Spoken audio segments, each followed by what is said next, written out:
evening. I'm Ron Burgundy, and this is what's happening in your world tonight. Isn't there anything job-related that you should be doing at this particular moment? Are you not entertained? Are you not entertained? Hold on to your butt. There seems to be no sign of intelligent life anywhere. I want to ask you a bunch of questions, and I want to have them answered immediately. Welcome to the LairCast, the Dragon's Lair Comics and Fantasy Podcast.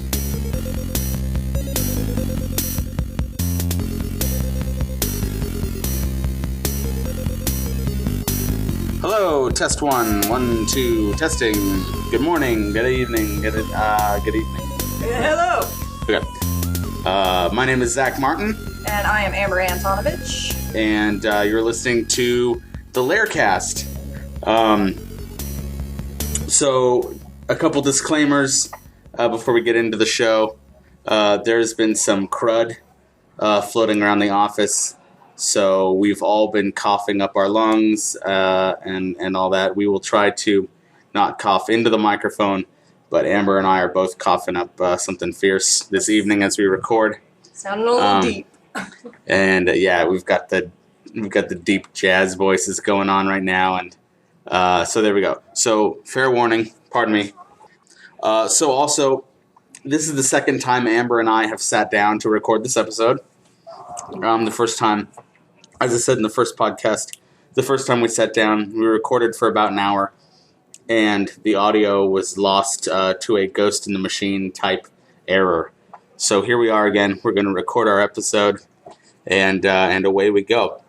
So we'll start off. Amber, what are you reading currently? What are you reading? Currently, I am reading. I'm reading Rat Queens. Rat Queens is kind of my obsession right now. It's between 3 comics: Rat Queens, Saga, of course, and Rachel Rising. Okay. All indie titles. I think 2 of which are Image titles, which seems to be a lot of what I'm reading nowadays. But I can't help it. They have really great stories going right now. Awesome. But that's what I'm reading about right now. I'm excited. I'm excited for issue 4 of Rat Queens to come out tomorrow. Wednesday. Yeah. So this will go up on Wednesday when that comes out. So. Awesome. Pick it up. It is awesome. Cool. Okay. So what else is new? What's going on in your neck of the woods? Oh gosh. Lots of things are changing in the store. Got a lot of stuff rearranging. Okay. I actually I'm just taking on a huge personal project. I'm going to be painting a mural in my new condo on the wall, because this is the first place I've ever lived that I can actually have the walls whatever color I wanted. So I decided that I was going to go with 2 of my favorite things, which are Van Gogh and Doctor Who. So I'm going to go ahead and paint the exploding TARDIS. Cool. We'll see if that actually turns out to look anything like it. But luckily, it's Van Gogh, so it's pretty freeform. Right. It's hard to make it not look. Oh yeah, I mean, you're an artist too, so I mean, do you find that sometimes when you've done one thing, like you're just doing webcomics for a while, and you start to like paint minis or something again, it's just like, wow, man, I forgot how much I love to do this. Yeah, that's funny. Actually, that's what I've been doing. That's what I've been doing this past week. Oh yeah. I saw some of your new stuff. I've been painting some minis between working on some art prints, and then of course what I do for the store here. Right. But yeah, this past week, being sick, I can't really stare at the computer screen for very long. When I was on my sick day, I didn't do much, and then I painted some minis because it was more tactile. Yeah, and you can kind of be a little bit. The screen wasn't more in my comfortable face, so. And move around too. Yeah, it's sometimes it's hard. Sometimes it's hard to go back and forth between you're just readjusting your thought process. Yeah. I mean, that's what I'm going through right now, too, because, I mean, a lot of people seem to think that if you can paint on someone's face or their body, because I have done body and face painting, really elaborate, landscape, portraiture, I've done Van Gogh on people's faces. I've done Dali on, on body parts, so but a lot of people think that you're just naturally, if you can do, you can translate, and it's, for some reason, a lot more difficult for me to draw. Painting is kind of it's similar enough. It's just the canvas you're painting on, be it skin or be it canvas. it's I mean, the colors all necessarily, they work the same. The color wheel always breaks down. Right. But yeah, if you try to have me draw something on paper, I'm not so great. You can't use a makeup wipe to wipe that off. Yeah. So. I gotcha. But yeah, I mean, I'm really excited to kind of explore a different side of my art that way, and I think they're mutually beneficial if you're making one piece of your art or one piece of your creativity using that in one way, and then to switch over to another thing, it just kind of like they inspire one another, I think. Yeah. Yeah. So I'm really excited about that. And cool. I'm looking forward to get that started. But well, awesome. So what did you want to talk about tonight? The last time we met up, we talked a bit about I guess women in the comic industry or women in this subculture. Yeah, women in the subculture, because I think that, I mean, if you look back 20 years ago, say when Dragon's Lair opened, I'm sure we had plenty of women, patrons and customers and gamers and things in general, but it's just kind of exploded to where, it's no longer just a boys club. We've got a good deal of, I think we got equal female to males working here. Look in the comic industry at artists and writers. You have so many wonderful artists and writers out there. Like, Staple is doing Saga, and she's just amazing. Kate Lath is doing Adventure Time. There's just so much. Danielle Corsetto is here for Webcomic Rampage, and to see all the women that were involved in that aspect of the creating, it's really as a merchandise person being a clerk here at Dragon's Lair, it just kind of really empowers you and what makes you excited, and you want to share it with all the girls that come in here. And I've made so many girls excited, to be more proud about their interests and their fandoms, and to, go out and create their own thing. It doesn't necessarily have to be comics or whatever, go out and make some fan art, go out and do a really, really sick cosplay, of an awesome, strong female character. And we have so many great, strong female characters. I mean, we could still be doing better, but you've got Batwoman, who is probably my favorite superhero at the moment, female-wise. Us being represented as females here in the comic industry and all walks of it, whereas maybe we weren't necessarily as much anymore. Yeah. Or they're realizing that we're just as much of a presence, and we're just we're just as excited about comics, and we're into this stuff too. And there's some women I've met that could really give the guys a run for their money. The people that have been like into it for years, and the fanboys, and now the fangirl is like it's like an interchangeable pronoun now, and it's exciting. Yeah, I mean, on that note, there are definitely pretty much all the women that we work with here at the store know way more about comics than I do. Oh yeah. I just I read the same like 3 things that I read. Yeah. And then, but it's for everybody, and it should be for everybody. And yeah, exactly. I mean, it's something I think that, we have that stereotype, and stereotypes suck in general, but stereotypes, where comic book shops are like not well lit, and you got the comic book guy in there who's just like the guy from The Simpsons. Yeah, exactly, like worst ever, and you've got comic book stores that are still to this day run where if the gentleman or person, whoever, maybe female, whatever, is running it, and they just don't think that you're somebody that should shop in their store that is into comics or whatever, they'll tell you to please, step on out. So it's not as bad as it used to be, but I remember my first, encounter in a comic book shop, and it was not very welcoming. I kind of got the sense that they thought I was in there as a curiosity, Right.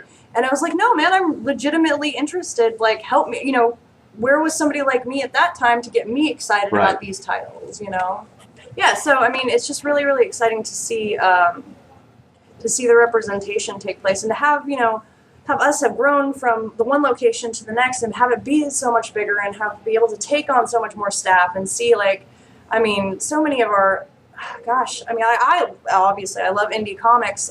They're the first ones I read, but to get people who it started around the same time as I did, and we're getting each other into different titles, and they didn't even read comics. They came because they were really good at RPGs or loved minis or Pokemon or whatever, and to see them getting into, these really, obscure titles that maybe they normally wouldn't have picked up or looked at, before myself, I was, I read Strangers in Paradise and Fables really up until that point really religiously. So for me to pick up Batwoman, it was like completely, it's not a huge step for somebody who, say, like, doesn't ever read comics. They would think, oh, superhero comic. But for me, it was a huge step. And it was actually one of our bosses who got me super excited about Batwoman. So he was like, you got to read this character. She's strong. You know, she's a lesbian. She gives Batman a run for his money as far as independence, you know, and being a strong female. Also, that Batwoman is kind of in flux now with DC, and we won't get into that. No. But the Batwoman series for a long time was that I always thought of it as it was a superhero book for people who didn't necessarily like superhero books. Exactly. Because it's got everything you love about. I find that even people who don't like superheroes like Batman because of the scientific aspect and the gadgets. So it's a good bridge there. Yeah. So I guess this is obvious, but how do you feel comic book films that have come out in the past decade and a half now? What is your take on what they've done for the comic book industry, for women in the comic book industry, for female fans? What's your take? I think that there have been, obviously there have been good and bad comic book movies that have come out, things that they've put a lot more effort into than others, and part of me wants to say, don't rush things out. It's not going to be good. Take the time. But at the same time, if it wasn't for those things rushed out, we wouldn't have the better things. Like, I'm not a Marvel person myself. I'm not really a superhero fan myself, but I really dug Avengers. It was, and I hadn't seen any of the leading up to movies, Iron Man, Thor, any of that. And I still really found myself enjoying the characters and the camaraderie and the writing. And to me, Marvel's always been, and I'm not at all saying this is true, it's just my opinion of it because I haven't really read that much of it. It just seemed a lot more softer as far as not as, nobody's gunning down, like, Iron Man's parents in front of him in an alley when he's 8. You know what I mean? So, it's not to say that there aren't tragic, really sad instances in Marvel comics, but to me, growing up, it always just seemed a bit lighter, a bit not as, heavy and dark. So, Avengers, I kind of think, to me, was my first real, this is an actual, serious Marvel superhero movie. The first I had seen anyway, and I was just really, really excited to see how, and I think after that, Avengers really kind of, to me, was that point where it just blew up. You can say that it started with Nolan's Batmans as well, and I think that he really gave a legitimacy to the superhero movie, and it really turned it into something that you could almost entirely believe would happen in real life. And I think that was great, and so it allowed for, bad stuff came out of it, but, you've got to have that in order to make way for things like Wonder Woman, which, I can't really make a judgment yet because we haven't seen it, but just the fact that it's getting made, I think that we have Avengers and, Dark Knight and all of those, even the, Punisher films that have been made and things of that nature. I think that even Elektra, God forbid, but Elektra, the fact that she was able to get her own movie has kind of led us to this. It's not always a great stepping stone, but... I know by all means, I'm not trying to Elektra was, before I even was really into comics, I knew that was a not the greatest film. To not be too harsh, but because of that, we want to see, like, okay, you almost had it, you could have done so much better. Let's see you do better. I want to see better luck next time, and I want to see what you do. Exactly. What have you learned, and what will you do going forward? And I think a bit from the audience, at least the female audience's standpoint, I'm just like, okay, I've seen what you can do for Iron Man. I see what you can do for the Dark Knight trilogy. Show me that. Yeah. With Wonder Woman, or show me that with a strong female character, even if she's an anti-hero, even if she's kind of a bit of a Catwoman type.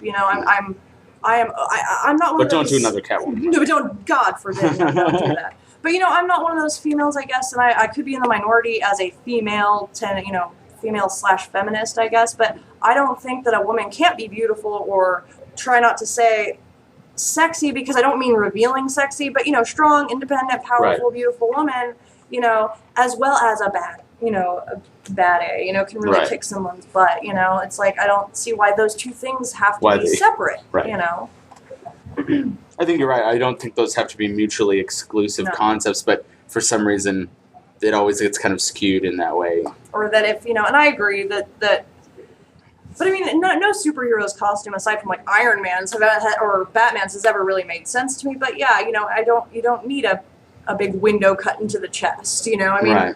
you can have an incarnation of Supergirl's costume is a long sleeved kind of leotard with the legs show. But to me, that's not very revealing. Everything else is covered up, Right. and to me, I love that kind of uniform because it's a little bit of best of both worlds for me. I could still, if I was cosplaying that, I could still feel feminine and attractive and all of these things. So I feel, I could still cosplay that and feel, that I was representing women in a strong, independent, kick butt sort of way. But I wouldn't have to feel like I am, book lady, librarian of destroying of evil in the libraries or something like that. I can still be a smart female. I can still be really, really intelligent and learned and book read and be able to be pretty, quote unquote. I was going to go somewhere with that. I had like a really good follow-up, and then I lost it. You did exactly what I did. Yeah. God, this one's not going as well. It's okay. No, I blame cold medicine. Yes. God, we were like... It's entirely conscious. You guys missed out, but last time, Amber and I were really on top of things. And now we're... But we will come back and try not to suck again at a later date as co-hosts. So, you recently were with the store for Austin Comic-Con. Yes, Wizard World Austin. Was that your first big convention? No, I'm from San Diego, actually. I was born and raised in San Diego, California, and obviously they have SDCC, San Diego Comic-Con, which up until recently was the biggest. I think New York's kind of giving it a run for its money. Yeah, I think New York matched its numbers this past year. I believe so, yeah. So that was the first con I was ever exposed to. So to go from SDCC to Wizard World, which I attended last year as well, Austin Wizard World, and even from last year to this year, it has grown exponentially. It was huge. A lot of really, really, William Shatner was there, and... Norman Reedus. Norman Reedus was there. And, Neil Adams, I got to meet Neil Adams. He came to the store for a signing, and... I mean, come on, just coming to the store for a signing, I was in the same room as him. I was just super pleased about that.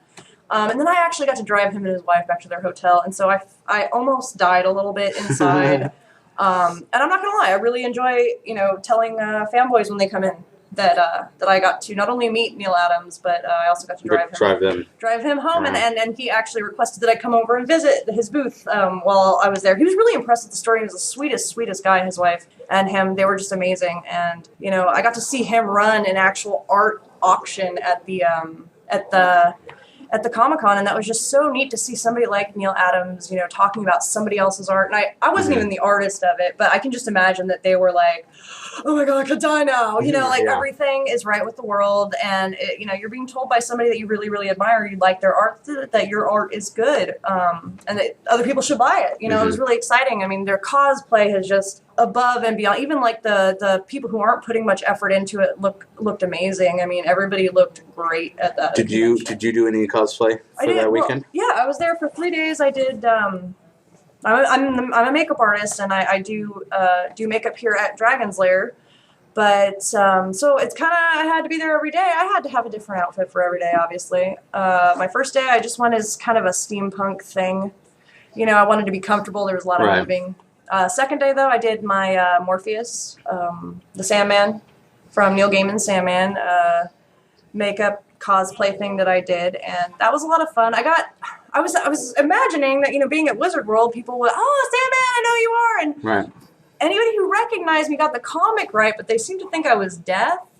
But, I got an equal because you're a girl? Yeah, well, was it one of those things? Well, it was because I was a girl, and even though I was dressed very unisexual and more masculine than anything, it just, my Sandman cosplay is very graphic. It looks like he just walked off the page, I mean, it's very much supposed to look like that brooding Morpheus, lots of shadow and highlight. And, but the people who recognized, and there were quite a few, looking back, but the people who recognized it really, really just made me feel great, because I'm very proud of that cosplay. I built that from, the ground up, and it's mostly makeup, creates the illusion of the costume, but just to hear people be like, yeah, man, you know, I found a death and she was just insane. And so we were just so excited talking to each other. And I mean, it's that kind of interaction, I think, that is the reason why I go to cons, you know, is to find, even if you just find that one person who has the same enthusiasm for a character or fandom you do, it's completely worth the... Absolutely. And I mean, it was just a great time. The people were all great. I spent the last day on Sunday as Poison Ivy, which is another cosplay that I've been building up. Not from the ground up, because the costume isn't really, it's more the kind of evolution of Ivy from Dr. Pamela Isley to the actual part plant, part, you know, her humanity gets taken away. And I really wanted to show that, you know, her veins are turning into vines and, you know, to have it be very biological, you know, because she's a botanist. And, you know, you get a million Ivies at every convention and everybody's got a little bit of a different take on it, you know, and I just wanted mine to be maybe just a little bit more different, you know, something that your mind wouldn't automatically run to. And since women have the kind of unfortunately, just cosplayers in general, if you're a female and you cosplay a character, you're assumed you have no idea who that character is, and you've never read that, you know, that comic in your life, and you have no idea, you know, you've read the wiki page and decided that, you know, that costume was revealing enough for you to get attention. I think it's not why I cosplay. I'm sure there are people out there who do, but I don't even think that 90% of cosplayers are actually like that. So it's a shame. But I mean, the cosplay community, especially here in Austin, are just so supportive. Holly Gloha, who does Scarlet Witch, a few different versions of Scarlet Witch, she's always so happy to see you, and you know, she has a lot of that group is always with her, and she's just such a sweetheart, and I've not met or encountered one person that I dislike from the Austin cosplay community. And they're all so, you know, so supportive. They get together and they do, you know, the group, the Steampunk Avengers, they won a costume contest. They looked amazing. Everybody was just super, super stoked to be there, and it was, you know, I mean, looking back, of course, I have plenty of things to complain about, but I was there in a working capacity, and it wasn't anything to do with the con. It was just exhaustion. So we had a blast. We had a very busy booth. We had some webcomic people there. Joel Watson from Hijinks and Sue, Cyanide and Happiness was there. I mean, it was just so awesome to have that, you know, those talents, you know, kind of with our backdrop behind it. It was really cool. And I mean, who wouldn't want to sit there and talk to, you know, some webcomics for a few hours, you know, I mean, and then, you know, just getting into the con, you don't get into conversations like you do at cons anywhere else. That's true. You know? Yeah, that's definitely true. You meet, I mean, I'm sure our listeners, I'll probably already know because they're some of the people we run into. Yeah, there are probably a lot of people around the store and also, at the local shows.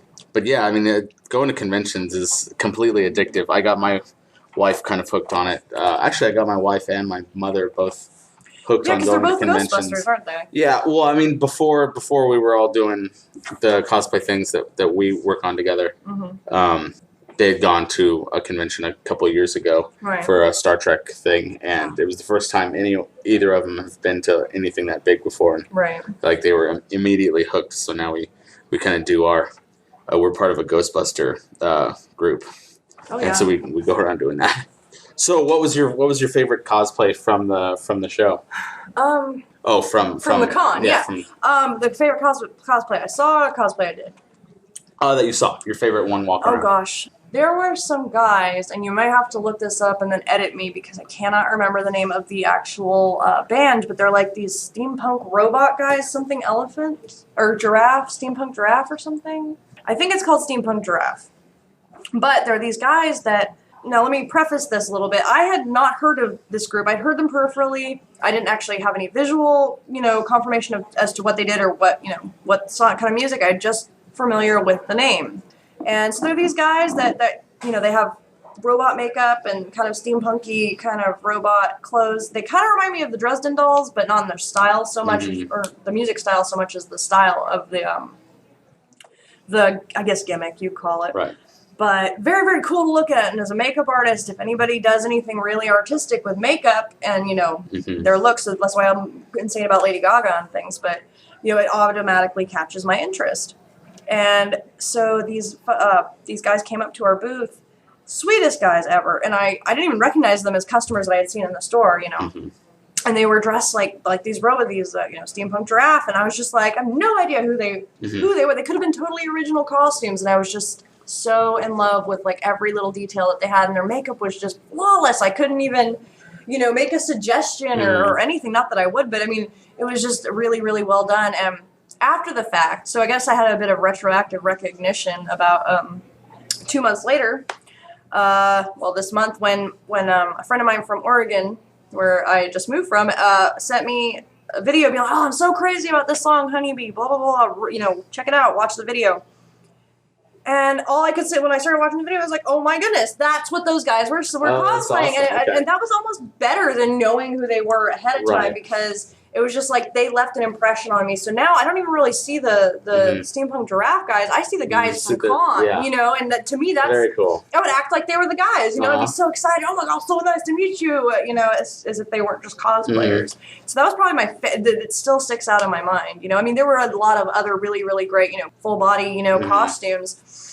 But these guys, there was almost an amateurishness, not to say that it wasn't really well done, but you could tell they had done it themselves. You could tell they had gotten up early and really, really researched on how to apply metallic face paint. And they really just really pulled it out. And that kind of effort you can't ignore, I mean, you can tell when that effort is put in, Even That's if you are a little red around the eyes at the end of the night because you're exhausted, that it definitely makes a difference for the aesthetic.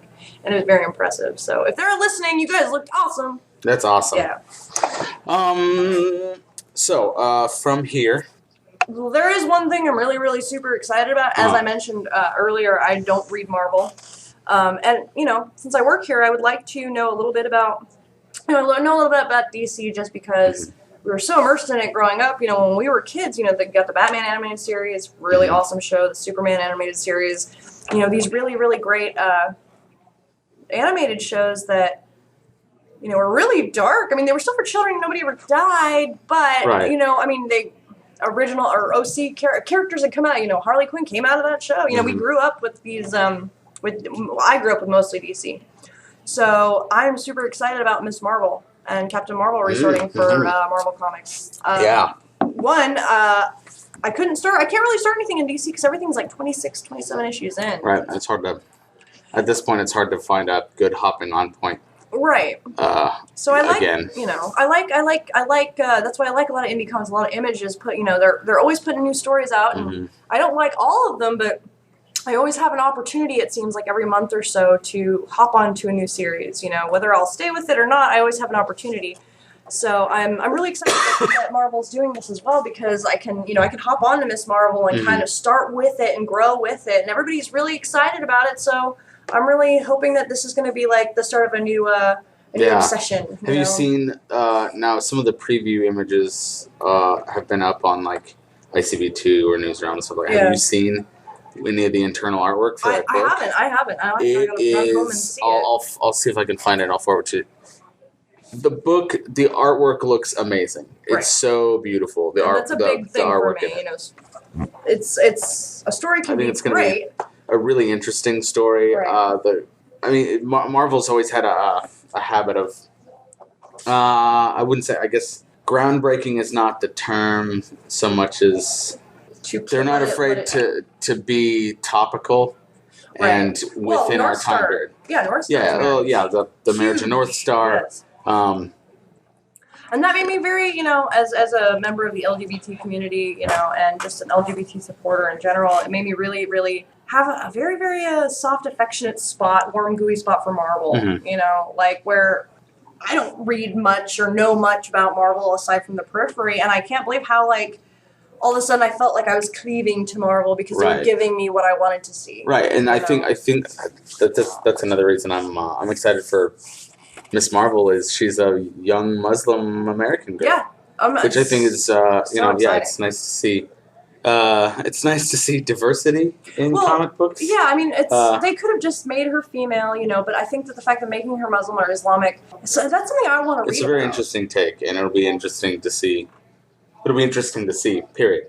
Yeah. The sentence ends there. And the if the writing holds up to how beautiful the artwork is, then it's gonna be a number one. Oh yeah. Absolutely. It's gonna be top of the line book. Have you checked out this last week? Black Widow #1 came out. No, I put the wall up. It is every Tuesday nights, and I kept telling myself I need to grab it. Phil Noto's artwork. I've always been a huge Phil Noto fan. Right. and he does a lot of covers for a lot of books, and this is a whole book full of his artwork. He does the covers and the interior. Just for the artwork alone. If you just like pretty pictures and you don't know how to turn letters into words, yes. and you just want to look at pretty pictures, pick up Black Widow #1. So yeah, if I know that the art, I mean, not that I wouldn't have picked up Sandman Overture #1 anyway, right. But I would have killed to have any single one of the panels on my wall. I mean, it was just there's tons of beautiful artwork, and from what I've heard, Miss Marvel is, like you said, like the two of our coworkers were just, they are fans of Marvel, especially Robbie. Huge fan. So they come from a different part of it than I do, and just to hear them talk about it, based on that alone, I haven't seen any images, just based on, people who I respect and admire and their opinion on something upcoming, they got me excited about it. Right. So, I can't wait to see... Infectious excitement. Oh, yeah. I mean, we have a lot of that there. Besides whatever viral infection is going around. Well, yeah. That you can't really help. But, yeah, just so much good stuff's coming out, and I think that with what Image and heck, any other independent title plus Marvel, I think what everybody else is doing in the industry is really kind of telling all the other periphery companies, DC, everybody else, hey, come on, it's time to step it up, and that is always a good thing, because it increases a standard that, I'm not saying it has slipped, but it's always good to, it's always quality. Good to progress. Exactly, yeah. and to have it be quality progression. To be forward thinking. Yeah, more isn't always necessarily good. If you're going to do it good, Right. So that's what I'm excited about. I'm excited about all the new titles coming out. I'm excited about where we're going with the store. Everything's going great. Good. I couldn't agree more.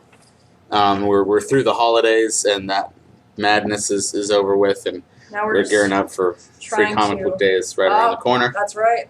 And it'll be coming up in May. Yeah, it'll be a year I've worked here, because I was at our last Free Comic Book Day. Oh, but it was very, very soon after I started, so that was a little bit terrifying. It'll be a lot easier this year. Good deal. Are you playing any games? Are you doing anything like that? Any fun gaming going on? Oh my god, My Little Pony collectible card game has come out.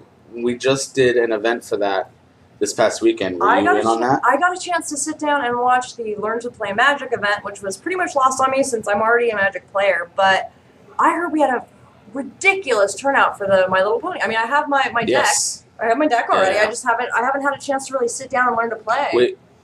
I guess we are officially starting a league. Oh, it's awesome. We had the turnout for the My Little Pony event was 51, I think. Yeah. Which is crazy huge. Yeah, we didn't have the space. We had to pull out and stuff. So I think a league is gonna officially start up for all of you My Little Pony fans, Bronies and Pegasisters alike, and just normal people who like cards with horses on them. But no, I think it's great because some people might find that, like myself, like I, for instance, cannot play Magic with my boyfriend because me and my boyfriend will get into a fight because even though I'm the only one he could attack, I don't know why he's picking on me. So that's my own personal issue. So I'm really excited for the My Little Pony card game because it's based on friendship. It's based on friendship, and I can't get angry at my boyfriend for doing something to me. That puts me at a disadvantage. Have you played it at home yet at all? Or no, I watched a video. I watched a very brief video on pretty much the basics of the game. Okay.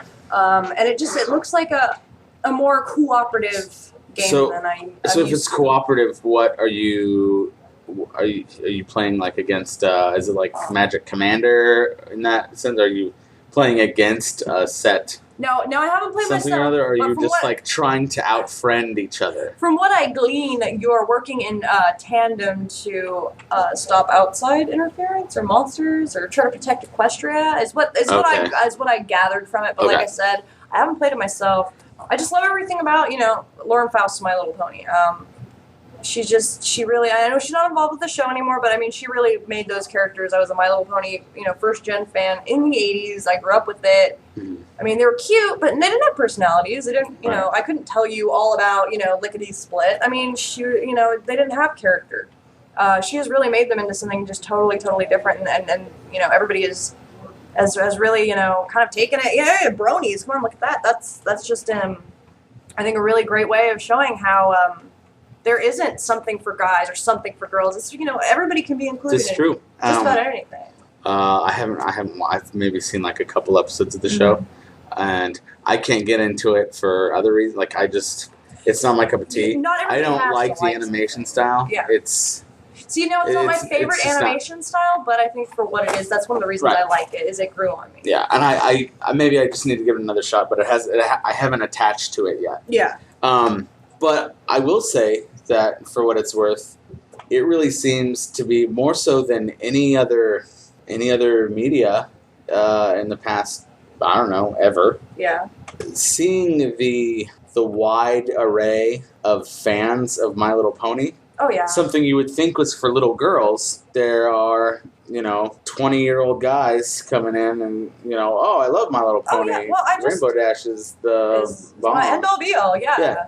I mean, so I think it's really. They're finding interesting role that models in these characters. that there's it has kind of broken that stereotype that be a man, but man things. It's enjoyable to all walks of life. And I'll end up giving it another shot here. I haven't. Well, I mean, I think that's why bronies exist, is because it's appealing to everyone. You can see a lesson, or you can relate to a character, regardless. I think that it bridges those gaps. I just watched a really interesting documentary, which either it's just became available on Netflix or something. The brony one is actually a really, really excellent documentary, and it's put into words everything I try to explain to mothers who come in that think that bronies are pedophiles or there's some other distasteful. I mean, that's definitely there's nothing harmful about it's. I mean, I think that there are weird. Oh yeah, I think that there are some sides to everything, but I mean, when I've tried to explain in the past to mothers who I've seen discouraging their sons or daughters or whoever, or talking disparagingly about the fandom that I'm a part of, but I'm a more accepted part of it, because of course girls are going to like rainbows and ponies and unicorns. Right. And yeah, I do, but, but at the same time, I'm like, why can I like that and a boy can't? I mean, it's just like, I try to tell them it's the storytelling, it's the characters, it's the art, it's everything. I mean, it's kind of preaching. I mean, I don't want to say preaching, but it's kind of proselytizing this message that as hokey as it sounds, yes, friendship is magic. Maybe you should try to. I think we're in such a negative society in the sense of body shaming and home, gay bashing, and think that's not cool to like. That's not you're not a guy or a girl or whatever because you like this. I think that. We've come to a place now where it's just, not being so negative. Let's take, it might be corny and you might be made fun of for it, but essentially, be positive, do something for, to help your friends, It's just, it just focuses on a positive message. And I think a lot of us can relate to that, and a lot of us need that. And I say, if it's giving you, a more positive outlook on life, if it makes your day easier to get through, I say enjoy the heck out of it, because there's enough negativity in the world. It's good for everybody. I think these are good lessons to learn. Okay, well, I'll definitely have to give it like another go. Definitely, it's a very I like. I don't know if I'll ever buy the brony T-shirts or anything like that.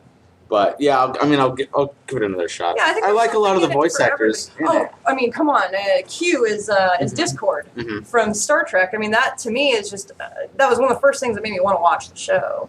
But I mean, it really is. I think there's something there for everybody, and not everybody who watches it has to become a brony or a Pegasus or. I was into the fandom. It just. I guess I should learn a lesson, because I was fairly resistant to enjoy Adventure Time the first couple times. I was like, what the heck? I love it. So maybe.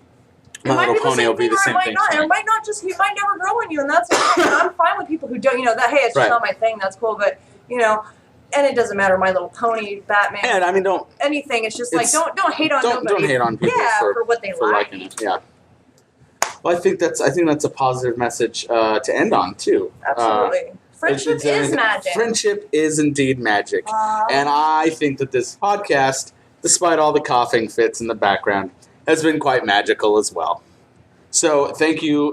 Do you have any parting words? I'm really, really excited that we have restarted the podcast. Oh, thank you. Yeah, I'm excited that after trying to restart it for several attempts now, it's finally We're finally sticking. I can't wait to hear more of your opinions on things and some of the other employees, because we've got so many new faces here.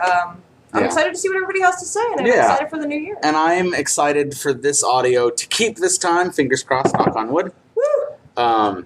So thank you for coming and hanging out and recording again. Yeah, thank you for having me. Sorry we lost the audio the first time. That's all right. And this one will go up. This one will go up on Wednesday. You guys feel free to tweet us at DLairAustin. We're also on Facebook, DLairAustin on Facebook, I believe, as well. But I'll put the links up on the show notes on the website. If you have any questions, comments, concerns, you want to say good job to Amber or anything like that, you can feel free to email me, Zach, Z-A-C-H, at dlair.net, and I will make sure those comments about the podcast get to my co-hosts. Let them know. If you like this, please share it. Share the links. Thank you guys for tuning in. This was the first official episode now, like with a real content scheme to it somehow. So thank you guys for bearing with us through some of these technical difficulties we've had, and we will be back in 2 weeks with another episode of the LairCast. Oh, thank you for your support. Thank you guys. Have a great time. I won't do 2 shows a night anymore. I won't do. That is one big pile of shit. The LairCast is recorded at Drive-In Lair Comics and Fantasy in Austin, Texas.